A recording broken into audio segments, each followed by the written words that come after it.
Well, thank you, Mr. Secretary, for that overly kind introduction. Thank you for your leadership of this great department. You know, it's been almost a year since you started, and Secretary Sonny Perdue has already visited 34 states, made a remarkable difference for agriculture in America. Would you join me in giving another round of applause to this great secretary from the great state of Florida, the 31st Secretary of Agriculture, Sonny Perdue. To the men and women of the United States Department of Agriculture, to all the distinguished members of Congress who support agriculture every day, to all of you who promote agriculture across our nation, and to the rising generation of leaders in agriculture who are here with us today. And I hope you spotted my tie. Is that all right? I wore my FFA tie. It's a great honor for this son of a farm state to be with you today during National Agriculture Week on National Agriculture Day.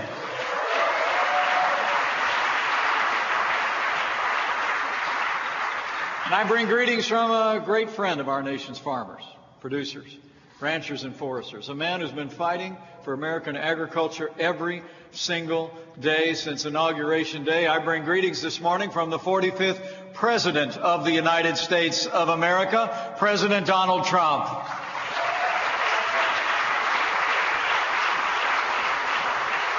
And on behalf of the President, the First Family, and our entire administration, happy National Ag Day, one and all. This year marks the 45th anniversary of the first Ag Day, when the Agriculture Council of America organized a time for the nation to come together to, in their words, recognize and celebrate the abundance provided by agriculture and to encourage young people to consider career opportunities in this all-American field. Our administration is proud to lend our voice to this great vision. In his proclamation honoring this day, President Trump said that National Ag Day is a time to, in his words, acknowledge the tremendous work ethic, ingenuity, determination, and perseverance that define generations of American farmers. Because of their efforts, the United States produces an abundant supply of food, feed, and fuel, benefiting not only our nation, but the entire world.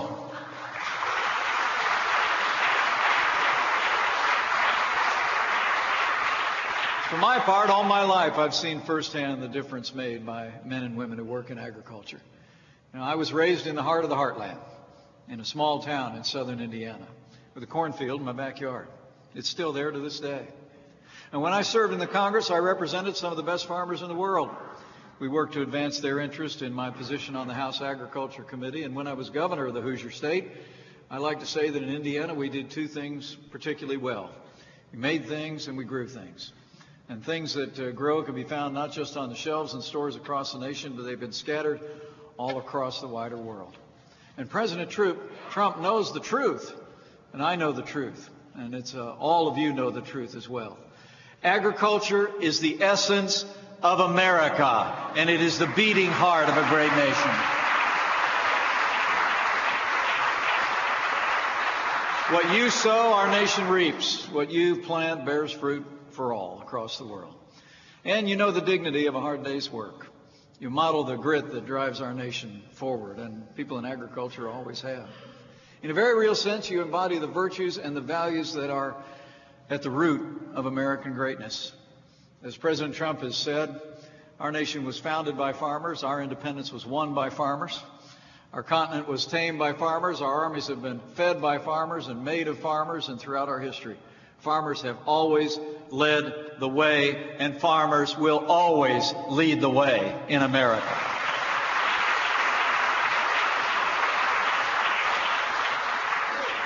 It really is remarkable to think on this National Ag Day what American agriculture does and how advanced it is.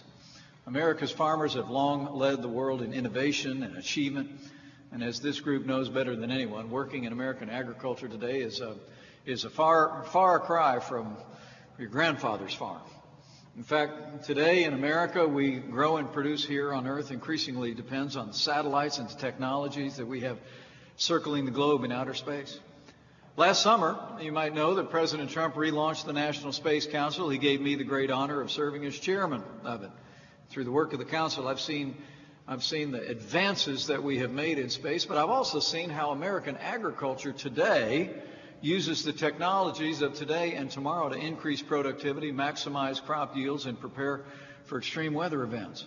Remote sensing allows for soil mapping so that farmers can plant the right crops in the ideal soil and better designed irrigation systems. Weather satellites help farmers and ranchers monitor and predict weather patterns and plan accordingly. And of course, GPS has revolutionized farming and allowed farmers to plant, cultivate, and harvest their crops with incredible accuracy, with that cutting-edge precision agriculture that we all know about.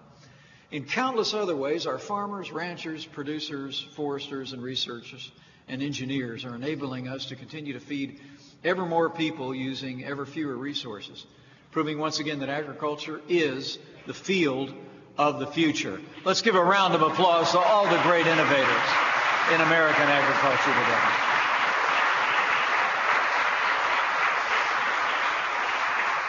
And it really is a joy to be here today, to be joined by so many who advance American agriculture every single day, including the National Association of State Departments of Agriculture and the American Farm Bureau Federation. Let's give both of these groups a round of applause.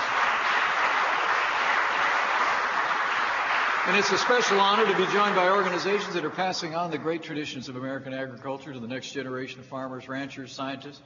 Let's hear it for FFA, 4-H, AFA, and Manners. Thanks for all you do to raise up a new generation of American agricultural leaders. In fact, we just heard from one of those great rising leaders a few moments ago. How about another round of applause for Spencer Flood for doing a great job, being a great example. Finally, on this Ag Day, it's an honor for me to be with so many dedicated public servants of the United States Department of Agriculture and these distinguished members of Congress who support them each and every day. Give the people at the department a round of applause. They're working every single day, and these members of Congress. They're working every single day for American agriculture. You know, more than 150 years ago, President Lincoln signed the bill that created this department, which our 16th president called the People's Department. And so you've remained ever since, because the work that happens in these halls touches the lives of every single American and every single American family. Through the Food and Nutrition Service, you fight hunger in America by bringing the bounty of our nation's farms to those struggling to put food on the table. Through the Farm Service Agency, you provide loans, credit, disaster assistance to the men and women who work in agriculture. Through the Foreign Agricultural Service, you help America's farmers sell their crops on the world market. Through Food Safety and Inspection, you ensure the quality of what Americans eat. And through the Office of Rural Development, overseen by a fellow Hoosier, Ann Haslett, you provide support. You can applaud Ann if you want. I'm awful proud of her. You support small businesses and communities and help those struggling in the grip of drug addiction. Through the Forest Service, you protect and conserve America's most precious natural resources and inspire the nation with your heroic efforts in fighting wildfires. Let's give the Forest Service a round of applause. It was a tough year last year with record wildfires in California. And all across this storied department, at home and abroad, nearly 100,000 dedicated public servants advance the USDA's long-standing mission. A mission that's summed up in the department's motto: do right, feed everyone.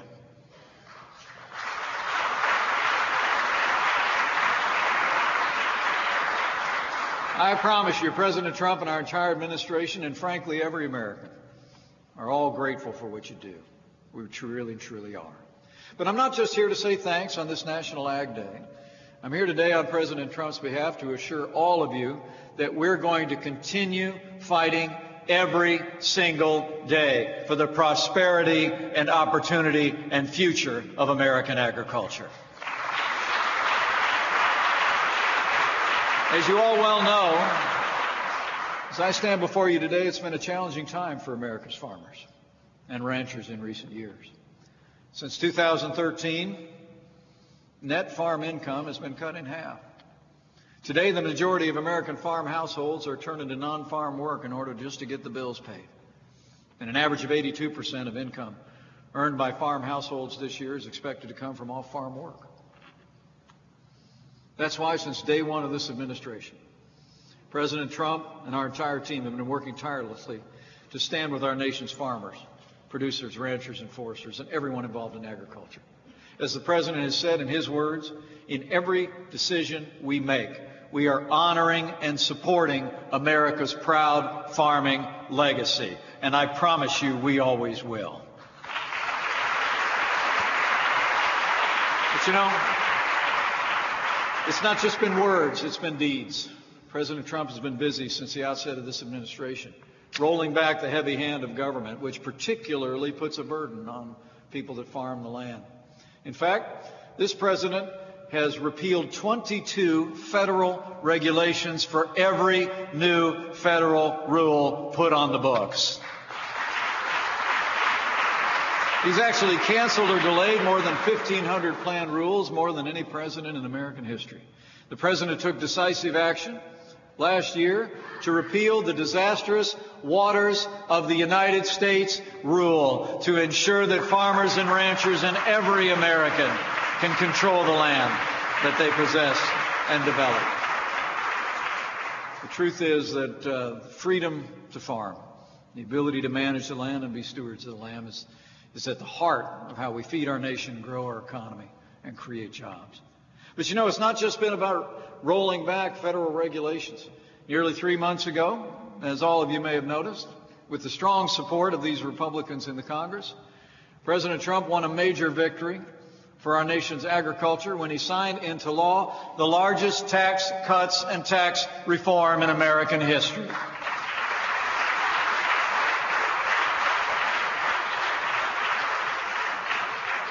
Now, while the president's tax cuts benefited every American, large way and small ways, it gave America's farmers historic relief when it comes to taxes on their businesses. First and foremost, we eliminated the death tax for nearly every American farmer. So as President Trump said, you can keep your farms in the family. In almost every case, the burden is gone. We gave America's farmers and ranchers an unprecedented opportunity to invest in their future because for the next 5 years, farmers, like other business owners, can deduct 100% of the cost of every piece of new equipment they buy. That's real relief for people who face extraordinary input costs in terms of the equipment that they use. We also cut the corporate tax rate from one of the highest in the developed world, 35%, all the way down to 21%, opening the doorway for a more prosperous economy and growing agribusinesses. We empowered particularly small businesses, which most farmers are organized as small businesses, to be able to deduct 20% of their business income. And we cut taxes for working families, doubling the child tax credit, doubled the standard deduction, so American families will actually get their first $24,000 of income completely tax-free. That's real relief for working Americans, and it will help lift all the boats, including American agriculture, all across this nation. So we're cutting red tape, been cutting your taxes, but we've also been working to open up the world to American agricultural products like never before. It is remarkable to think agriculture accounts for nearly 1/10 of our nation's economy, in large part because we export more than $100 billion worth of agricultural goods every year. In fact, every $1 billion in agricultural exports supports approximately 8,000 American jobs. But the truth is, we believe we've only scratched the surface. We've already taken important steps to modernize this department to make it easier for American farmers to export what they grow and raise and produce. And we're working with a friend of mine, a fellow Hoosier, who's here with us today, Ted McKinney, the new Undersecretary of Trade and Foreign Agricultural Affairs, to make sure that we open even more markets for American goods.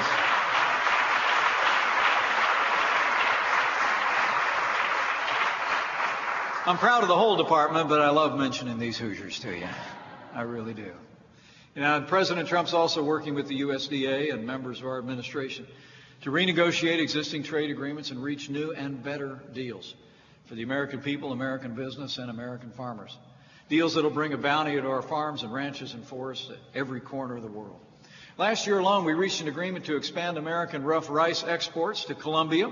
We made a deal for the first time in over a decade, to sell American beef to China, and we reopened Vietnam to distillers and dried grains, and we're just getting started. We're going to open up the world to America's agricultural goods. And beyond trade deals, later this year, we're going to work with all these great leaders of the House and Senate to pass a farm bill. As President Trump has said, we're going to pass a farm bill that delivers for America's farmers, just as they work every single day to deliver for us. To ensure that America's farmers can get their goods to market quickly and efficiently at home and abroad, President Trump recently unveiled a plan to make historic investments as well in our nation's infrastructure. And working with these members of Congress, I'm going to make you a promise. The builder you elected as President of the United States is going to rebuild the infrastructure of America.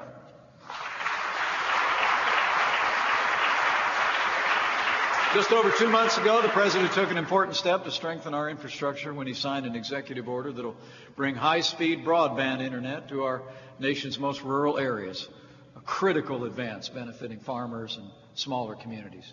And in the days ahead, we'll continue to take action to rebuild the nation's infrastructure, as the President said, to ensure that our rural communities have access to the best roadways, railways, and waterways, and the best high-speed internet access in the world. On all these issues and more, you can know with confidence President Trump and our entire administration are going to continue to work tirelessly to advance American agriculture. We'll keep fighting to break down barriers for your success, to open up new opportunities for growth, and to ensure that you can continue to make the outsized contribution to our national life that all of those represented here have made, for generations past, today, and for generations to come. On this National Agricultural Day, I can't help but think of some words by one of my favorite radio broadcasters, Paul Harvey, and what he said to a gathering not unlike this one more than 4 decades ago. He said, with a smile, "On the 8th day, God looked down on his planned paradise and said, I need a caretaker. Somebody willing to get up before dawn, work all day in the fields, and then go to town and stay past midnight at a meeting of the school board.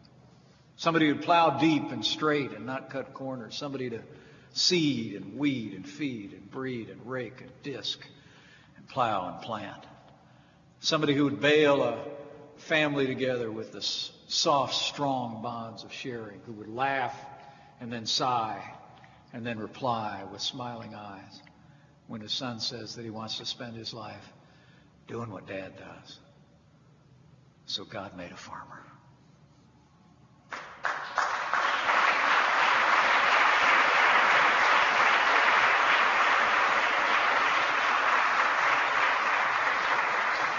Those words bless my heart because I grew up among farmers. We had a few cattle when I was growing up, a little side operation that my dad was involved in. I cleaned more than a few stalls in my life, chased a few stray cows, but I know what a farmer is. Paul Harvey's words capture that. Because the contributions that farmers make that we remember on this National Ag Day go far beyond feeding the world. They go far beyond the enormous and calculated economic impact that farmers have on communities large and small. I truly do believe the greatest contribution that farmers have made throughout the long and storied history of this nation has been to the character of the nation. I woke up this morning thinking about how many times in the good book we see the phrase, "consider the farmer." Because there's something about the virtues of working the land, of having to rely on the blessings of providence, having to wait on the weather, right? That the resilience and the faith that it takes, I think, has nurtured not only people in farming, but I think it's, in a very real sense, it's nurtured the character of our nation.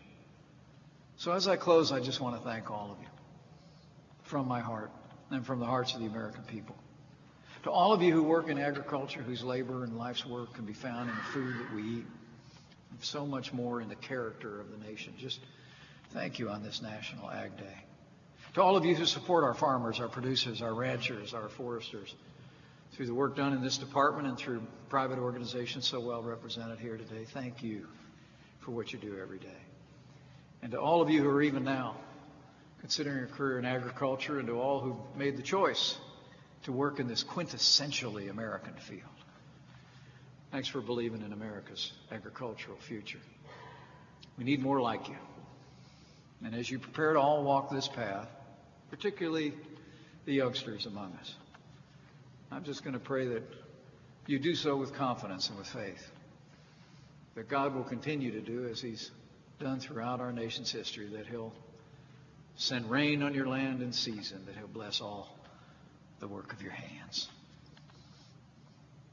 And I close with confidence on this National Ag Day, with the strong support of these leaders in the Congress in both political parties who stand with agriculture every day, with the strong leadership of President Donald Trump in the White House, with the servanthood efforts of the people of this department and all these great organizations that stand with agriculture every day, and with faith in God. I know we will make America grow again. We will make America prosper again.